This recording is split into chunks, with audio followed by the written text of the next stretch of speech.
ভাইরা আমার, আল্লাহর কসম করে বলি, একটা সময় আসবে মন খুলে নামাজ পড়তে চাইবেন। বিশ্বাস করেন ভাই, লিখে রাখেন ডায়েরিতে। আপনাকে যদি আল্লাহ হায়াতে বাঁচিয়ে রাখেন, যুবক ভাইয়েরা, তরুণ ভাইয়েরা, একটা বয়স আসবে মনে চাইবে একটু রবকে মন খুলে সেজদা দিয়ে একটু লম্বা করে রুকু করি, পারবেন না, অসুস্থ হয়ে যাবেন, রোগবালায় ধরে ফেলবে। বাবারে, সে সময় আসবে না? বৃদ্ধ মুরব্বীদেরকে, চাচাদেরকে জিজ্ঞাসা করেন, চাইলেও ওযু ধরে রাখতে পারে না, নামাজ পড়তে পারে না, চাইলেও পারে না। একটা সময় আসবে চাইবেন, পারবেন না। নামাজটাকে সুন্দর করেন, সময় মতো পড়েন। অনেক রাকাত নামাজ পড়বেন, নফল নামাজ পড়বেন। এটার চেয়ে উত্তম হলো ফরজটা পড়লেন, মূল সুন্নত গুলাই পড়লেন, কিন্তু ধীরস্থিরতার সাথে পড়লেন। 10 রাকাত তাড়াহুড়া করে পড়ার চাইতে 2 রাকাত আস্তে আস্তে পড়া অনেক বেশি। নামাজ সুন্দর করবেন তো ইনশাআল্লাহ।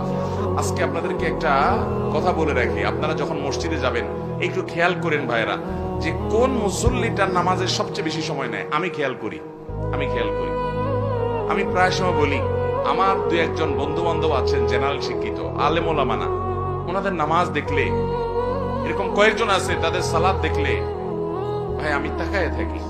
আলহামদুলিল্লাহ, আমি নিজে আমার সালাত কিতাব পত্রে পড়েছি, মানুষকে পড়াইছি, শিখাইছি, বলছি, কিন্তু দেখছি যে নামাজ কত সুন্দর করা যায়। 4 রাকাত নামাজ পড়তে 15 মিনিট সময়, 20 মিনিট সময় নেয়, এরকম মানুষও আমি দেখেছি। এটা 1 দিন 2 দিনের ঘটনা না, প্রায় প্রতিদিনই এরকম নামাজ পড়ে তারা। অনেক বড় বড় ব্যবসায়ী, অনেক বড় বড় শিক্ষিত, শত শত হাজার হাজার মানুষ চালাইতে হয়, এইরকম লোকজন, মিটিং সেটিং দুনিয়ার ঝামেলা আছে, সব চলে যাক, নামাজে দাঁড়াইছি, নামাজ শেষ করার কোনো কাহিনী নাই, সবকিছুর আগে ধীরস্থিরতার সাথে নামাজ। ভাইরা আমার, এই নামাজটা আমাদেরকে আল্লাহর সবচেয়ে নিকটে নিয়ে যাবে। যার নামাজ সুন্দর সে সবচেয়ে বড় আপার ক্লাসের মুত্তাকি, যার নামাজ যত খারাপ সে তত নিচু ক্লাসের মুত্তাকি।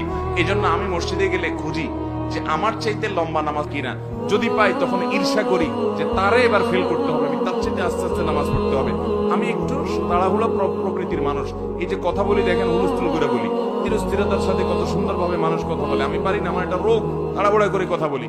কিন্তু ভাইরা, আমার মতো এরকম তাড়াহুড়া করা মানুষটাও আমি খেয়াল করি মসজিদে, যে 2 রাকাত নামাজ পড়তে বেশিরভাগ মুসল্লি, জেনারেল শিক্ষিত, সাধারণ শিক্ষিত মানুষ অনেকে আছেন, কোরআন বা সূরাগুলো এত সহিও না, মাগার মাশাআল্লাহ 2 রাকাত নামাজ আমরা একসাথে শুরু করছি, 10 জন, 20 জন, 30 জন মুসল্লি মসজিদে আছে, সুন্নাত পড়তেছি, কিন্তু দেখি যে আমারে ফেল মারাই দিয়া তারা সবাই নামাজ আগে আগে শেষ করে ফেলছে। এত গতি তাদের নামাজে। আবার কিছু মানুষ দেখি মাশাআল্লাহ, যে আমার অনেক পরে দেখা যাচ্ছে তাদের মাত্র 1 রাকাত শেষ হয়েছে, তখন আমি ঈর্ষা করি, আমি তো এরকম সুন্দর নামাজ পড়তে পারতাম।